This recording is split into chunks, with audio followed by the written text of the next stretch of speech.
Sharing is caring. दोनों भाई नाश्ते की टेबल पर बैठे थे। प्रियंका, मेरा नाश्ता कहाँ है? भाभी, मुझे भी ऑफिस के लिए लेट हो रहा है। इस पर प्रियंका किचन में से दोनों के नाश्ते की प्लेट्स लेकर बाहर आती है। लो भाई, आप दोनों का नाश्ता। किसी को भी 1 मिनट का सब्र नहीं है। ये प्रियंका का ससुराल है, जहाँ कोई औरत ना होने की वजह से शादी वाले दिन से ही घर के साथ दोनों भाइयों की जिम्मेदारियां प्रियंका संभाल लेती है। दोनों भाई शांति से नाश्ता कर रहे होते हैं कि अंकुश अपने भाई की प्लेट से पराठे का एक टुकड़ा उठा लेता है। आपको पता है ना, मैं खाना शेयर नहीं करता, फिर भी मेरी प्लेट में से खाना जरूरी है क्या?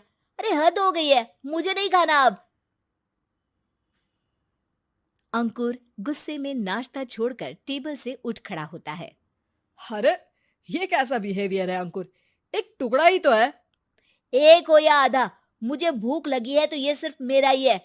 उसे भी किसी के साथ शेयर करने बैठा तो भूखा नहीं रह जाऊंगा। अरे बाबा ठीक है, अब इस पर भी लड़ाई। दूसरा बना देती हूँ, पर प्लीज ऐसे खाना बीच में छोड़कर मत जाओ। इससे अन्न का अपमान होता है। ओ प्लीज भाभी, ऐसी कोई चीज होती ही नहीं है। आपके पास पैसे हैं, खरीदो और खाओ। अगर नहीं खाया जाए तो फेंक दो। अरे दुनिया में सब यही करते हैं। अंकुर बैग उठाकर ऑफिस के लिए चला जाता है, जिसके पीछे उसका बड़ा भाई मायूस सा घर में खड़ा रह जाता है। जिसने बचपन से सोने की चम्मच में खाया हो, उसे दुनिया के बारे में क्या पता होगा। वैसे गलती तो हमारी ही है। अगर कभी बचपन में ही सही गलत का फर्क सिखाया होता तो आज ये हाल नहीं होते। आप फिक्र क्यों करते हैं जी? भगवान है, वो जो भी करता है सबकी भलाई के लिए ही करता है। और जब वो चाहेंगे तो अपनी तरह से अंकुर भैया को भी सब कुछ सिखा देंगे। पत्नी की बात पर विश्वास कर अंकुश भी ऑफिस चला जाता है। सुबह से दोपहर होती है और अंकुर लंच करने ऑफिस के पास वाले रेस्टोरेंट में पहुंचता है, जहां वो एक साथ बहुत सारा खाना ऑर्डर कर देता है। सर, क्या कोई आपको ज्वाइन करने वाला है? नहीं तो क्यों? अब कुछ नहीं सर, ऐसे ही। वेटर चला जाता है और कुछ देर में अंकुर का ऑर्डर लेकर वापस आता है, जिस पर अंकुर सब डिशेस में से थोड़ा थोड़ा खाकर बाकी ऐसे ही छोड़कर बिल देकर चला जाता है। वाह भगवान, तेरी माया। कहीं कोई एक एक टुकड़े के लिए तरसता रहता है और ये 5 लोगों का खाना ऑर्डर करके एक का भी पूरा नहीं खाते। पैसे वालों की माया।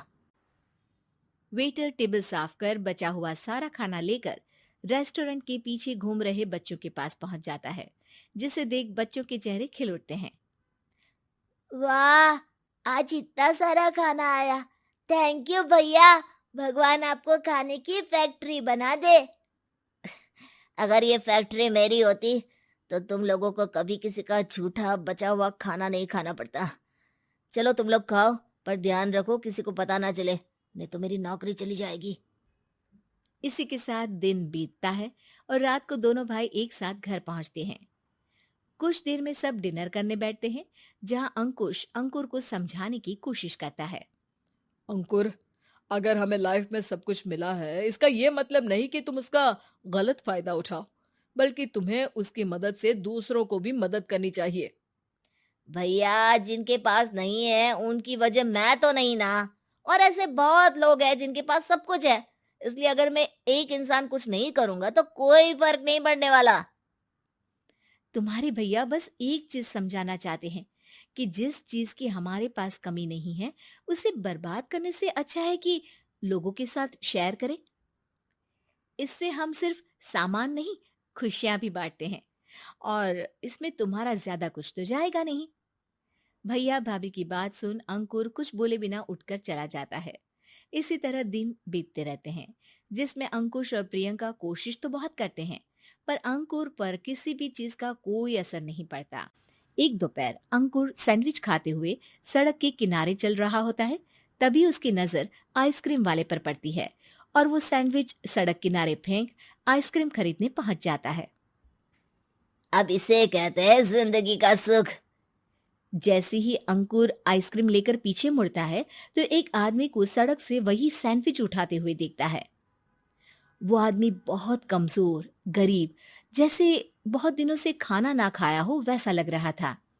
अंकुर उसके पास जाकर खड़ा हो जाता है। उसे देखकर आदमी सैंडविच अंकुर की तरफ कर देता है। आपको भी खाना है क्या?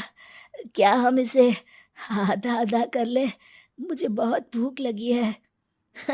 वो मेरा ही झूठा सैंडविच है। तुम दूसरा खरीद कर क्यों नहीं खा लेते? इसे क्यों खा रहे हो? अरे भैया, अगर खरीदने के पैसे होते तो 4 दिन से भूखा नहीं घूम रहा होता। हैं? क्या? तुमने 4 दिन से कुछ नहीं खाया, फिर भी इस आधे सैंडविच को मेरे साथ बांटने के लिए तैयार हो गए? क्यों? अरे भैया, पैसा नहीं है तो क्या हुआ, इंसानियत आज भी उतनी महंगी नहीं हुई, और ना ही उस पर अमीर गरीब का टैग लगा है जो हम उसे रख ना सके। पर अफसोस, आजकल लोगों के अंदर पोषण, खून या विटामिन से ज्यादा इंसानियत की कमी होने लगी है। आदमी की बातों से अंकुर को समझ में आ जाता है कि वो आज तक कितना गलत काम करता आ रहा था। इसके बाद से वो अपनी किसी के साथ शेयर नहीं करने और खाने को बर्बाद करने वाली आदत को छोड़ देता है।